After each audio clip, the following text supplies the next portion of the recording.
Hello students, welcome to TDC. जैसा कि आप सभी को पता है कि आपका एसएससी जेई का नोटिफिकेशन आ चुका है और अभी आपका एग्जाम जो है अक्टूबर के मंथ में कभी भी हो सकता है। तो हम मान के चलते हैं कि आपका फर्स्ट से सेकंड वीक के अंदर आपका एग्जाम हो सकता है। तो मैं यहाँ पे आपको बताना चाहता हूँ कि आपके पास अभी टोटल 60 डेज है। 60 डेज है। तो 60 डेज के अंदर आपकी क्या प्लानिंग होनी चाहिए एसएससी जेई के लिए, तो यहाँ पे डिस्कस करने वाले हैं। तो आपको बहुत ध्यान से वीडियो को देखना है और लास्ट तक इस वीडियो को जरूर देखना। काफ़ी सारी चीज़ें आपको देखने को मिलेंगी। तो आज की क्लास में मैं आपको नॉन टेक के बारे में बताने जा रहा हूँ कि नॉन टेक की प्रिपरेशन आप कैसे कर सकते हैं। तो सबसे पहले आप देखिए कि आपको पता है नॉन टेक के अंदर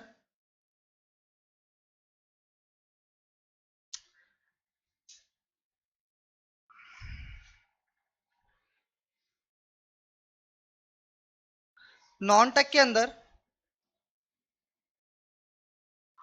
आपका एक तो रीजनिंग आता है और एक आपका आता है जीएस और जीके। तो ये दोनों ही 50-50 क्वेश्चंस आएंगे 50 मार्क्स के, और ये भी 50 का होगा। तो आज की क्लास में हम डिस्कस करने वाले हैं कि रीजनिंग के अंदर हम कैसे प्रिपरेशन करनी है, क्या स्ट्रैटेजी होनी चाहिए, क्योंकि रीजनिंग एक ऐसा सब्जेक्ट है जिसके अंदर आप 50 में से 50 आसानी से ला सकते हैं। कम मेहनत के अंदर आप ज़्यादा मार्क्स यहाँ पे ला सकते हैं। तो आइए डिस्कस करते हैं आपको कौन कौन सी बुक फॉलो करनी चाहिए, क्या चीज़ आपको, क्या स्ट्रेटजी फॉलो करनी है 50 में से 50 लाने के लिए। तो सबसे पहले मैं आपको बताना चाहता हूँ कि जो भी अभी तक आपने रीजनिंग के अंदर पढ़ा है, आपने कोचिंग पहले कभी ले रखी है या आप लेने वाले हैं, तो सबसे पहले आपको जो भी आपको क्लास के अंदर कराया गया है उसको आपको सबसे पहले रिवाइज करना है। जैसे मान लीजिए आपने कहीं भी कोचिंग ली, कोचिंग लेने के बाद जो भी आपके टीचर्स ने आपको नोट्स बनवाए हैं, तो आपको सबसे पहले क्लास नोट्स को ही फॉलो करना है। कोई भी बुक नहीं उठानी रीजनिंग के लिए। आप क्लास नोट आराम से पढ़ें। कम से कम इसकी रिवीजन आप 3 से 4 बार कर लें, और आसान है 3 से 4 बार रिवीजन करना रीजनिंग के लिए क्लास नोट। उसके बाद जैसे ही आपके क्लास नोट्स कंप्लीट हो जाएं, तो आप एग्जाम से 20 दिन पहले आप मॉक टेस्ट लगाना चालू करें। रीजनिंग के मॉक टेस्ट आप एग्जाम से कम 20 से 25 मॉक टेस्ट आप रीजनिंग की जरूर लगा के जाएं, जिससे आपकी एक्यूरेसी में बहुत ज़्यादा चेंजेस आएंगे, आपकी एक्यूरेसी बढ़ जाएगी। तो आपको ध्यान में रखना है कि हमें एग्जाम के अंदर क्वेश्चन करना ज़्यादा इंपॉर्टेंट नहीं है, उसकी एक्यूरेसी मेंटेन करना बहुत इंपॉर्टेंट है। क्योंकि आप सभी को पता है, जैसे कि अभी एक चेंज हुआ है कि पहले जो आपकी नेगेटिव मार्किंग थी वो 0.25 की थी, और अब आपकी जो नेगेटिव मार्किंग है 0.033 की हो गई, यानी आप कह सकते हैं कि यहाँ पे 1/3 की नेगेटिव मार्किंग हो गई है। 0.33 यानी 1/3 की आपकी नेगेटिव मार्किंग हो गई है। तो आपको ये बात ध्यान रखनी पड़ेगी। यानी एक क्वेश्चन के अगर आप 3 क्वेश्चन सही करते हैं और एक गलत करते हैं, तो आपका एक क्वेश्चन गलत हो जाएगा। ठीक है भाई, चलिए। तो अब आपको देखना पड़ेगा आगे, आगे चलते हैं। तो भाई जैसा कि हमने एनालिसिस किया है, तो आपका ये एसएससी जेई का सिलेबस है। तो हम इसे कैसे टैकल करेंगे, क्या क्या हमें पोर्शन पढ़ना है, क्या क्या नहीं पढ़ना, कैसे कैसे इसकी तैयारी करनी है, ये सारी बातें बताऊंगा। तो सबसे पहले आपको तो क्लास नोट प्रेफर करना है, ये मैं आपको बता चुका हूँ। उसके बाद इस सिलेबस देख लेते हैं कौन कौन सा टॉपिक आपके लिए इंपॉर्टेंट है। तो सबसे पहले जो आपका आता है एनालॉजी, ये काफ़ी इंपॉर्टेंट टॉपिक है। और आप देख सकते हैं इसके अंदर अभी तक जितने भी एग्जाम हुए हैं एसएससी जेई के, रीजनिंग के अंदर आपके 325 क्वेश्चन इसी एनालॉजी से आए हुए हैं, जो आपका 18% का वेटेज करता है। यानी आप बोल सकते हैं 20% के अप्रॉक्स का वेटेज है एग्जाम के अंदर। तो आपको ध्यान रखना है कि ये जो टॉपिक है कि मिसलेनियस टाइप का टॉपिक है, इसके अंदर आपको हर तरीके की नॉलेज होनी चाहिए। आपको थोड़ा मैथ की भी नॉलेज होनी चाहिए, आपने जीएस जीके में जो पढ़ा है उसकी भी नॉलेज होनी चाहिए, और आपको इंग्लिश की भी थोड़ी बहुत नॉलेज होनी चाहिए। तो इसके अंदर एग्जाम के अंदर क्वेश्चन किस किस टाइप के आते हैं मैं आपको बता देता हूँ, थोड़ा सा ओवरव्यू। जैसे मान के चलिए क्वेश्चन क्या आ सकता है, मतलब आता है इसके अंदर। तो आपको देखो, अगर वो मैथ की नॉलेज चेक करेगा तो आपको सीधा सीधा एक क्वेश्चन दे देगा, 2 रेशियो करके यहाँ पे 8 दे देगा, और यहाँ पे प्रोपोर्शन का साइन देके आपसे बोलेगा 4 रेशियो। यहाँ पे अगर आपकी मैथ की थोड़ी सी नॉलेज चेक करेगा, मान लीजिए अगर आपकी थोड़ी सी एनालॉजी के अंदर आपकी थोड़ी जीएस की नॉलेज चेक करेगा, तो आपको यहाँ पे मान लो कोई कंट्री का नाम दे देगा, कंट्री का नाम, और यहाँ पे उसकी करेंसी दे देगा, और फिर ऐसे स्टॉप दे देगा, यहाँ पे दूसरी कंट्री का नाम दे देगा, और फिर यहाँ से उसके आपकी करेंसी पूछ लेगा। बात समझ आ रही है? ये आपकी जनरल नॉलेज पे भी डिपेंड करेगा, क्लियर है या नहीं है। उसके बाद अगर मैं बात करूँ, आपने जितनी भी रीजनिंग पढ़ी है उसको भी यहाँ पे वो चेक कर सकता है। जैसे मान लीजिए आपको कोई सीरीज दे देगा बना के, जैसे मान लीजिए उसने दे देगा ABCD लिख दिया उसने, और यहाँ पे आपको रेशियो का साइन दे देगा, आपको दे देगा Z Y X W, और यहाँ पे आपको प्रोपोर्शन का साइन देके आपको दे देगा टी,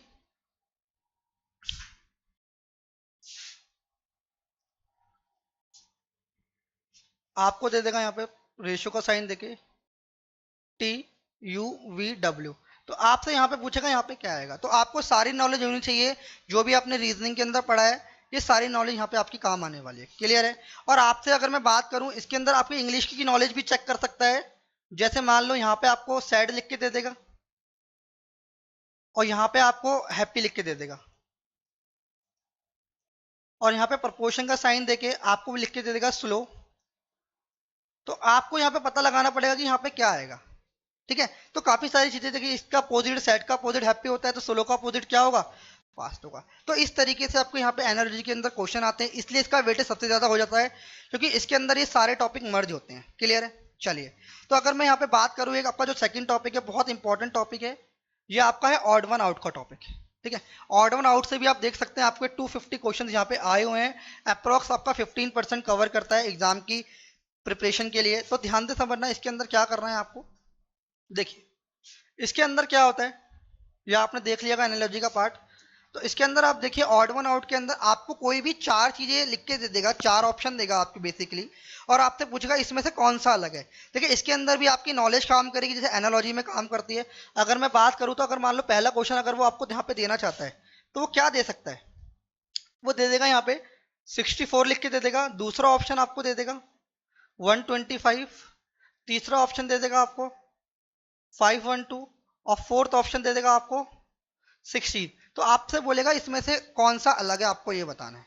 क्लियर है। अगर वो आपकी थोड़ी सी इंग्लिश की नॉलेज चेक करेगा तो आपको बोलेगा यहाँ पे दे देगा ए दे देगा, सेकंड ऑप्शन दे देगा आपको बी, थर्ड ऑप्शन दे देगा आपको ई, और फोर्थ ऑप्शन दे देगा आपको ओ। तो आपको ये बताना पड़ेगा इसमें से कौन सा अलग है। तो बेसिकली ये वोवल का काम करेगा, ये भी वोवल है, ये भी वोवल है, ये भी वोवल है, यानी ये अलग हो जाएगा। ठीक है। अगर इसके आंसर की बात करूं, अगर मैं इसकी बात करूं तो ये 4 की क्यूब है, ये 5 की क्यूब है, ये 8 की क्यूब है, और ये क्या है 4 का स्क्वायर, यानी ये अलग हो जाएगा। तो इस तरीके से आपके एग्जाम के अंदर क्वेश्चन आ सकते हैं। ठीक है। और भी आपकी जितनी जनरल नॉलेज है उसके बेसिस पर भी वो ऑड वन आउट से यहाँ पे क्वेश्चन बना सकता है। तो आपको बहुत कुछ पता होना चाहिए रीजनिंग के लिए। अगर आप प्रैक्टिस करेंगे, आपको जैसे कि मैंने बताया कि आप जितने मॉक टेस्ट लगाएंगे उतना ही आपको बेनिफिट मिलेगा। ठीक है। और आप क्लास नोट्स को हमेशा प्रेफर करेंगे। ठीक है। अब नेक्स्ट टॉपिक के लिए हम चलते हैं, जो आपका टॉपिक है अल्फाबेटिकल सीरीज। देखिए अगर मैं सीरीज की बात करूं तो सीरीज दो टाइप की होती है, ध्यान से समझना आप लोग। एक होती है भाई आपका नंबर सीरीज, एक होती है आपका नंबर सीरीज,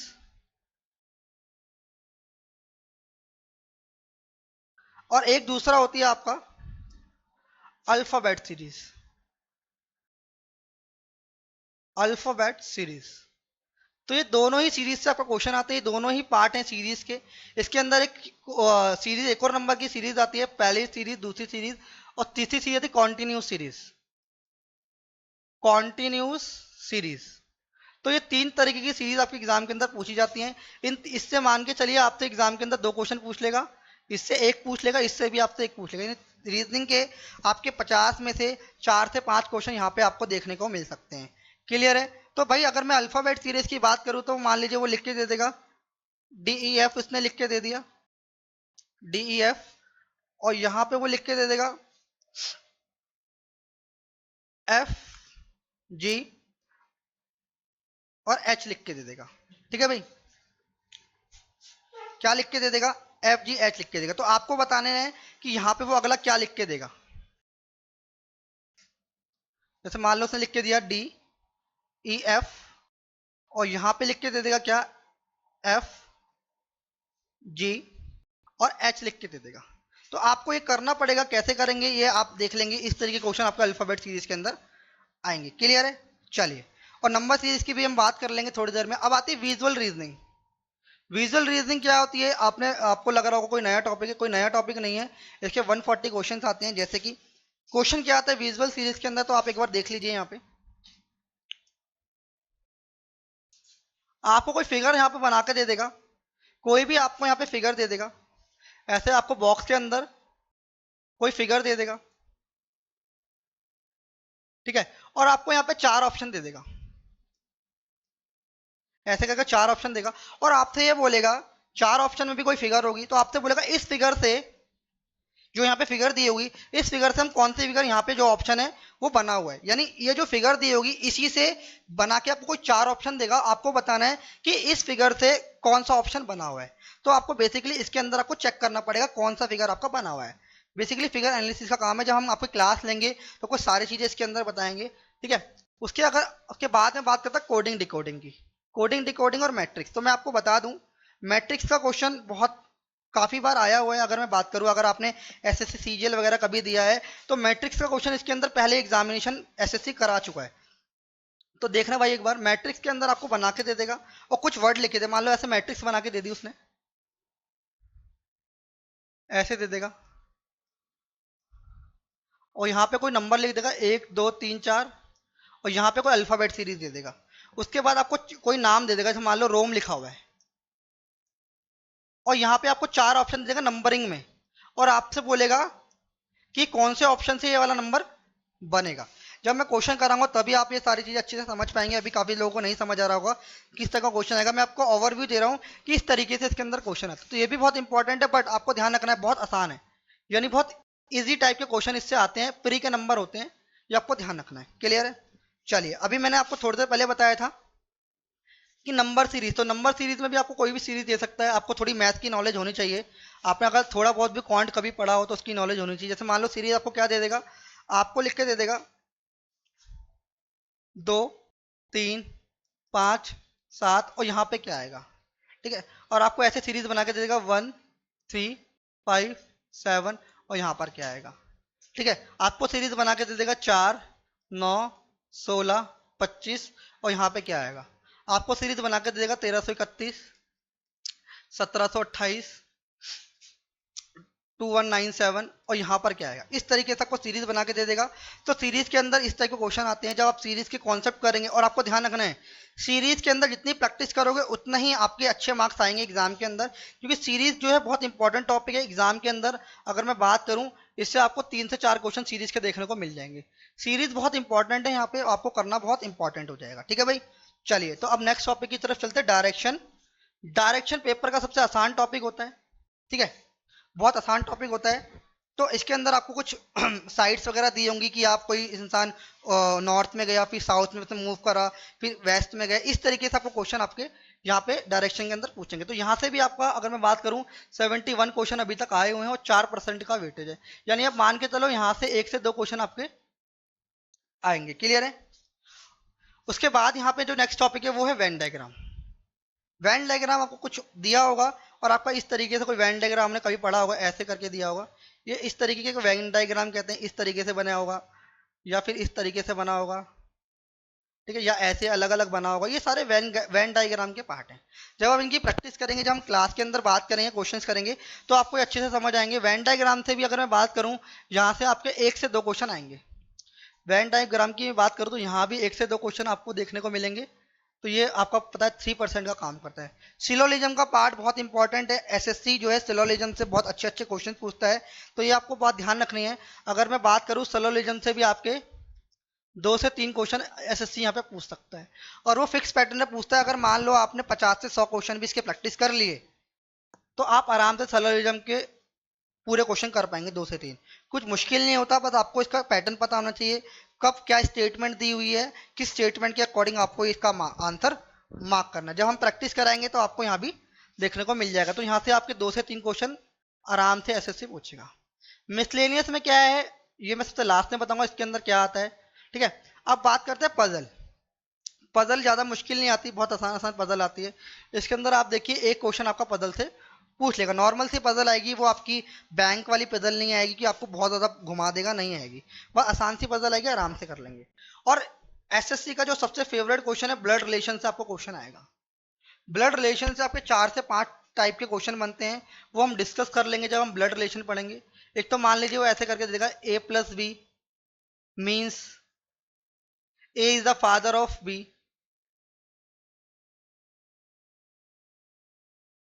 इस तरीके से आपको कोई स्टेटमेंट देगा और आपसे ब्लड रिलेशन बनाने की कोशिश करेगा, इस तरीके से बोलेगा, ठीक है। उसके बाद डिक्शनरी ऑर्डर, भाई ये जो टॉपिक है बहुत इंपॉर्टेंट है, यहाँ से क्वेश्चन आएगा ही आएगा, आप इस बात को लिख के रख लो, ठीक है। और ये आपके फ्री के नंबर है, कुछ टॉपिक ऐसे हैं जो आपके फ्री के नंबर है, आप आसानी से इसको कर पाएंगे। ये बहुत इंपॉर्टेंट टॉपिक है भाई डिक्शनरी का। डिक्शनरी क्या होती है बेसिकली आपको समझना पड़ेगा। इसके अंदर जैसे आप डिक्शनरी, आपने बचपन में, जैसे अभी तो फोन चल गए हैं आपके, पहले आप डिक्शनरी का यूज करते थे कि भाई पहले ए के वर्ड चालू होंगे, फिर बी के वर्ड चालू होंगे, फिर सी के वर्ड। इसी तरीके से आपको यहाँ पे वर्ड्स दिए होंगे, 5 से 6 वर्ड्स दिए होंगे, और आपको उनको ऑर्डर में रिप्लेस करना पड़ेगा। जैसे मान लीजिए यहाँ पे पहले उसने राहुल लिख दिया, फिर यहाँ पे सुमित लिख दिया, है ना, फिर यहाँ पे रोहन लिख दिया, फिर यहाँ पे रवि लिख दिया। तो इस तरीके से आपको 4 ऑप्शन दे दिए, तो आपको ये बोलेगा कि डिक्शनरी के अरेंजमेंट में यहाँ पे वर्ड लगाओ कि पहले कौन सा वर्ड आएगा, दूसरा कौन सा वर्ड आएगा, तीसरा कौन सा वर्ड आएगा। तो ये बहुत इंपॉर्टेंट टॉपिक हो जाता है आपका डिक्शनरी का, तो आपको ये करना पड़ेगा, इंपॉर्टेंट है। जब प्रैक्टिस करेंगे तो यहाँ पे आपको बता दिया जाएगा, ठीक है भाई। चलिए तो आगे चलते हैं हमारा नेक्स्ट टॉपिक की तरफ। ये है हमारा मिरर इमेज। भाई मिरर इमेज जो है दुनिया का सबसे आसान टॉपिक है। ये फ्री के नंबर हैं आपके, 1 से 2 क्वेश्चन आपके मिरर इमेज से आएंगे। इसके अंदर 2 टॉपिक आते हैं, एक आता है आपका मिरर इमेज और एक आता है वाटर इमेज। तो भाई अभी तक जो पेपर जो है मिरर इमेज से क्वेश्चन पूछता है, वाटर इमेज से कभी कभार क्वेश्चन पूछता है, बट दोनों का एक बार पैटर्न पता चल जाए तो आप देखते ही बिना पेन के आप इसके आंसर जो है 1 से 2, या आप मान के चले 3 से 5 सेकंड के अंदर आप बता देंगे। 3 से 5 सेकंड के अंदर इसका आंसर आपको आ सकता है, ठीक है भाई। उसके बाद मीनिंगफुल ऑर्डर के अंदर आपको बताना है, मीनिंगफुल ऑर्डर। तो आपको ये क्वेश्चन किस टाइप के आते हैं, मीनिंगफुल ऑर्डर की मैं बात करूं तो ध्यान से समझना मेरे दोस्तों। देखिए अगर मैं मीनिंगफुल ऑर्डर की बात करूं तो आपको पता क्या लिखा है। जैसे मान लीजिए मीनिंगफुल ऑर्डर, सबसे पहले मान लीजिए एक बच्चा है, वो पहले स्कूल जाएगा। दूसरे नंबर पे क्या आएगा, स्कूल जाएगा तो वहां पे क्या लेगा, एजुकेशन लेगा वो, ठीक है। तीसरी बार जब एजुकेशन ले लेगा वो, उसके बाद उसे डिग्री मिलेगी। चौथे नंबर पे जब डिग्री ले लेगा उसके बाद वो क्या करता है, वो जॉब के इंटरव्यू के लिए जाता है, इंटरव्यू लेगा वो। उसके बाद यहाँ पे उसे क्या मिलेगी, जॉब मिलेगी। फिर यहाँ पे उसे सैलरी मिलेगी। फिर यहाँ पे उसे इस तरीके से आपको मीनिंगफुल ऑर्डर के अंदर लगाना पड़ेगा। आपको ये जंबल में दिया होगा, आपको लगाना पड़ेगा कौन सा पहले ऑर्डर आएगा कौन सा बाद में ऑर्डर आएगा। ये मैंने आपको पूरा ऑर्डर बता दिया, इस तरीके से होता है। काफी सारे क्वेश्चन बन सकते हैं। जैसे मान लो किसी का एक्सीडेंट हुआ तो सबसे पहले वो हॉस्पिटल में जाएगा, हॉस्पिटल में जाएगा तो डॉक्टर उसका इलाज करेगा, इलाज करेगा तो मतलब उसका देखा क्या प्रॉब्लम है, उसका इलाज करेगा, दवाई देगा। इस तरीके से क्वेश्चन यहाँ पे आपको पूछने को मिल जाएंगे, ठीक है भाई।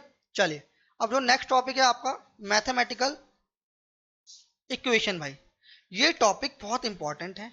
ये आपको कम से कम मान के चलिए आपको 2 से 3 क्वेश्चन देखने को मिल जाएंगे, 2 से 3 क्वेश्चन। इसके अंदर बेसिकली आपको कुछ नहीं करना। अगर आपने बचपन में बोर्ड मास पढ़ा है तो आप इस क्वेश्चन को आराम से कर सकते हैं, ठीक है। कोई इक्वेशन दे रखी होगी, 4 ऑप्शन दे रखे होंगे कि किस कभी दे रखा होगा प्लस को माइनस। जैसे मान लो दे रखा है 27 multiply by 5 divided by 27 minus 29, इस तरीके से दिया हुआ है। और आपको 4 ऑप्शन दे देगा कि इंटरचेंज करना है आपको मल्टीप्लाई एंड प्लस को। मान लो यहाँ पे दे दिया उसने 32, है ना, मान लो प्लस एंड माइनस दे दिया, इसको इंटरचेंज करना है। जैसे मान लो यहाँ पे मल्टीप्लाई है तो यहाँ पे प्लस आ जाएगा, जहाँ प्लस है वहाँ माइनस आ जाएगा। इस तरीके से इंटरचेंज वाली भी क्वेश्चन आपके आते हैं मैथमेटिकल ऑपरेशन के अंदर। बेसिकली ये बोर्ड मास के ऊपर काम करते हैं। अगर आपका थोड़ा सा कैलकुलेशन पार्ट अच्छा है तो आप इसे सेकंड्स में कर सकते हैं। बेसिकली इस टाइप का क्वेश्चन आपको मिल जाएंगे 2 से 3 क्वेश्चन, और इनको करने में मैक्सिमम जो आपको टाइम लगेगा वो 15 से 20 सेकंड के अंदर आप क्वेश्चन को सॉल्व कर लेंगे, ज़्यादा टाइम नहीं लगेगा आपको, ठीक है। उसके बाद अगर मैं बात करता क्यूब और डाइस की, तो भाई सबसे पहले हम डाइस की बात करते हैं। डाइस से आपका एक क्वेश्चन आएगा ही आएगा। डाइस एक ऐसा टॉपिक है जो आपको फ्री का नंबर देता है। इसका इसका जो क्वेश्चन का आंसर आप 2 से 5 सेकंड के अंदर बिना पेन के दे सकें, देखते ही आप आंसर मार्क कर सकते हैं अगर आपको डाइस की अप्रोचेस पता है तो। क्लियर है। उसके बाद हमारा जो नेक्स्ट टॉपिक है वर्ड फॉर्मेशन। वर्ड फॉर्मेशन के अंदर क्या होगा, कुछ वर्ड दे रखे होंगे, है ना, जंबल करके, उससे आपको बताना पड़ेगा। जैसे मान लो कुछ दे दिया उसने ARHLU, ये पहले नंबर पर है, दूसरे नंबर पर, तीसरे नंबर पर, चौथे नंबर पर ये किसी का नाम लिखा है, तो आपको इसको बताना है कि क्या नाम लिखा हुआ है। तो देखो यहाँ पे कुछ ऑप्शन दे रखे होंगे आपको नंबरिंग में ही, ठीक है। तो यहाँ पे जैसे मान लो पहले 2 लिखा हुआ है, फिर 1, फिर 3, फिर 4 और फिर 5, यानी बेसिकली राहुल लिखा हुआ है। ठीक है, तो इसी मीनिंगफुल तरीके से क्वेश्चन आते हैं आपके एग्जाम के अंदर। ठीक है, उसके बाद अगर हम बात करें तो ये आता है सिटिंग अरेंजमेंट का पार्ट आपका आता है। लीनियर सिटिंग अरेंजमेंट, भाई सिटिंग अरेंजमेंट से आपके 2 क्वेश्चन, 1 से 2 क्वेश्चन ही पूछेगा। सिटिंग अरेंजमेंट जब आप प्रैक्टिस करेंगे, बेसिकली जो टॉपिक्स हैं प्रैक्टिस वाले टॉपिक हैं। अभी मैं आपको बताऊं कौन सा टॉपिक ज़्यादा प्रैक्टिस लगेगी, किस टॉपिक में कम प्रैक्टिस लगेगी। ठीक है, इसमें स्टेटमेंट कंक्लूजन, ये आपका कितना, आपकी नॉलेज अच्छी है उस पे बेसिस पे डिपेंड करेगा कि क्या कंक्लूजन है, स्टेटमेंट क्या है, उसका आंसर आपका क्या होना चाहिए, इस तरीके से। सर्कुलर अरेंजमेंट, ठीक है, एक टेबल के चारों ओर लोग बैठे हैं, बेसिकली सिटिंग अरेंजमेंट का ही काम है, सिटिंग अरेंजमेंट का ही पार्ट है ये भी। और एक ये आता है एज बेस्ड क्वेश्चन। ठीक है, एज बेस्ड क्वेश्चन अगर आपने थोड़ा सा क्वांट पढ़ा है या 9वीं 10वीं की क्लास के अंदर पढ़ा है तो यहाँ से एज प्रॉब्लम के क्वेश्चन आते हैं, बहुत आसान होते हैं। और ये आपको बेसिकली अर्थमेटिक का पार्ट होता है, ये आपको करना पड़ेगा 1 से 2 क्वेश्चन। फिगर सीरीज, आपको कोई 3 फिगर ऐसे बना के दे देगा, कोई पैटर्न में बनी होंगी, उसके बाद आपको चौथी फिगर बतानी पड़ेगी कि ये जो पैटर्न यहाँ पे फॉलो हो रहा है तो इससे अगला पैटर्न यहाँ पे क्या आएगा। ये सारी चीजें हैं। तो अभी हमने डिस्कस करा एसएससी जेईई के अंदर जितने भी टॉपिक्स आते हैं, किस किस तरीके के टाइप के क्वेश्चंस आते हैं एग्जाम के अंदर, ये सारी चीजें हमने डिस्कस करी हैं। तो अब आपको मैं ये बताने वाला हूँ कि भाई हमें कौन सा टॉपिक पे ज्यादा ध्यान देना है। ठीक है, और किस टॉपिक में आपकी ज्यादा मेहनत लगेगी, किस टॉपिक के फ्री के नंबर है। अगर मैं बात करूँ जो सबसे आसान आसान टॉपिक है, एक बार देख लेते हैं, इसका आप एक बार स्क्रीनशॉट ले लेना, बहुत इंपॉर्टेंट है ये। ठीक है, देखिए,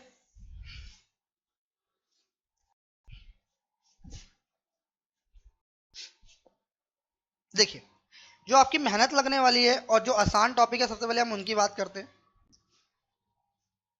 देखिए, एक तो जो सबसे आसान टॉपिक है डाइस, फ्री के नंबर देगा आप। उसके बाद जो आपका है मिरर इमेज, फ्री के नंबर है। डिक्शनरी बहुत आसान टॉपिक है, आसानी से कर लेंगे। उसके बाद डायरेक्शन भी बहुत आसान टॉपिक है, आराम, फ्री के नंबर है। ठीक है, उसके बाद आप मैथमेटिकल ऑपरेशन भी, अगर आपका थोड़ा सा मैथ अच्छा तो फ्री के नंबर है। वर्ड फॉर्मेशन भी बहुत आसान टॉपिक है, इसे भी कर लेंगे, है ना। और फिगर सीरीज भी बहुत आसान टॉपिक है, इसे भी आप लोग कर लेंगे। ये जो क्वेश्चंस हैं ये आपके फ्री के नंबर है। और एक ये पजल वाला क्वेश्चन जो मैंने आपको बता, पजल नहीं सॉरी, मैट्रिक्स वाला क्वेश्चन, मैट्रिक्स वाला क्वेश्चन भी आपके फ्री के नंबर। तो ये कुछ टॉपिक है, 1 2 3 4 5 6 7 8 टॉपिक है जो आपके फ्री के नंबर है यहाँ पे। और किन टॉपिक में आपको सबसे ज्यादा मेहनत करनी है और जो आपको अच्छे रैंक ला सकते हैं, तो देखिए वो है हमारे, एक तो भाई आपको ऑड वन आउट पे मेहनत करनी है थोड़ी सी। दूसरा आपका ये नंबर सीरीज वाला पार्ट है, इस पे मेहनत करनी है। अल्फाबेटिंग सीरीज आसान होती है बट मेहनत कर लेना, सबसे ज़्यादा मेहनत करनी है आपको नंबर सीरीज के ऊपर। उसके बाद आपका ये सिटिंग अरेंजमेंट पे थोड़ी सी मेहनत करनी है। सर्कुलर स्टेटमेंट और स्टेटमेंट एंड कंक्लूजन पे मेहनत करनी है। ठीक है, ब्लड रिलेशन से भी अच्छे क्वेश्चन पूछता है और ये पजल से भी। और ये सारे topic normal normal moderate topics हैं। क्लियर है, तो भाई आज की क्लास में इतना रखते हैं। तो मैंने आपको बताया कि एसएससी जेईई की कैसे प्रिपरेशन करें, नॉन टेक की, जो आपका रीजनिंग बहुत इंपॉर्टेंट है जैसा कि आप सभी को पता है। तो रीजनिंग अगर आप इस तरीके से करेंगे, जो जो मैंने टॉपिक पढ़ाए उनको अच्छे से करेंगे, तो आपके आउट ऑफ 50 आने के बहुत ज़्यादा चांसेस हैं। आपको मैंने बताया कि आपको क्या करना है, क्लास नोट्स प्रिफर करने हैं सबसे पहले।